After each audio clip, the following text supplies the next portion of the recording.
नमस्कार मंडळी, मी अर्चना गुंडे, Sai Ganga dairy form कडून.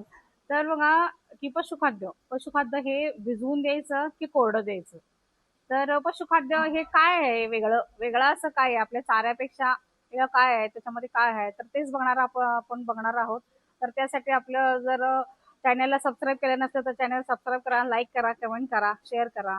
तर बघा की पशुखाद्यामध्ये ही कर्बोदके, खनिजे, शर्करा, पिष्टमय पदार्थ हे घटक खाद्यामध्ये असतात. मग ते भिजवून देव ते असे घटक असल्यामुळे पशुखाद्य हे भिजवून देऊ नये असं आहार तज्ञांचं मत आहे. भिजवून देऊ नये म्हणून. तर आणि अजून एक का भिजवून द्यायचं नाही, कारण की जर आपण ते भिजवलं, आंबवलं, म्हणजे असं किण्वन प्रक्रिया करून झालं तर त्याच्यामुळं ऍसिडिटी पण वाढते.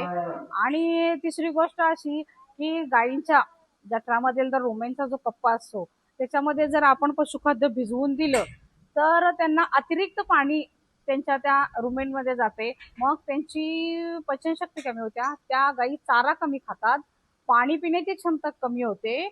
तर या कारणामुळे पण पशुखाद्य आपला भरडा भिजवून देऊ नये.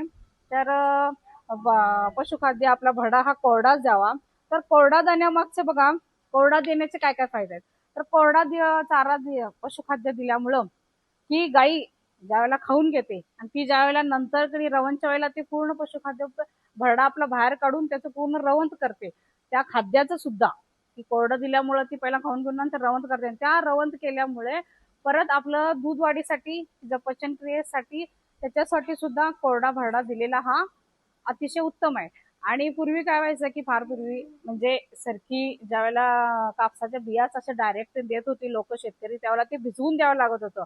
मग तीच पद्धत अशी पुढं पुढं करत गेले की भरडा भिजवून द्यायचा. पण आता आपल्या काळानुसार बऱ्याच मशिनरी आलेत आणि बरीच सुधारणा झाली. त्यामुळे आता पावडर फॉर्म मध्ये म्हणजे अगदी भरडा आपला बघा की मिनरल मिक्सचर, प्रोटीन्स हे सगळे पावडर आहेत. ही गोळी पेंड, आता ही एवढीशी अशी गोळी पेंड आहे ही, ह्याच्यामध्ये काय भिजवल्यावर काय राहील त्याचं. तर त्याच्यामुळं कधी की खाद्य हे भरडा हा कोरडा दिलेलाच अतिशय उत्तम आहे. आणि तो तिच्या बाकीच्या रवण प्रक्रियेसाठी सुद्धा चांगला राहतो. भिजवण्यापेक्षा, भिजवल्यामुळे ऍसिडिटी पण वाढू शकते आणि गायींची पाणी पिण्याची, चारा खाण्याची क्षमता सुद्धा कमी होते. त्यामुळे बघा तुम्ही कसं करताय. आणि जर सरकी म्हणजे आता काही काही लोक शेतकरी म्हणजे सरकी घालतात, आता आम्ही गोळीपेंड वापरतोय तर काही सरकी घालतात. तर सरकीचं कसं होतंय की ती थोडी लोक म्हणतात की भिजवावीच लागते, अशी मोठी होते.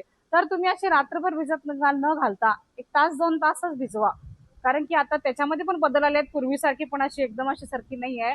आणि जास्त सरकी पण देऊ नका, कारण की त्याच्यामुळं पण गाईच्या चरबी वाढते आणि असं फॅट वाढते त्याच्यामुळं पण.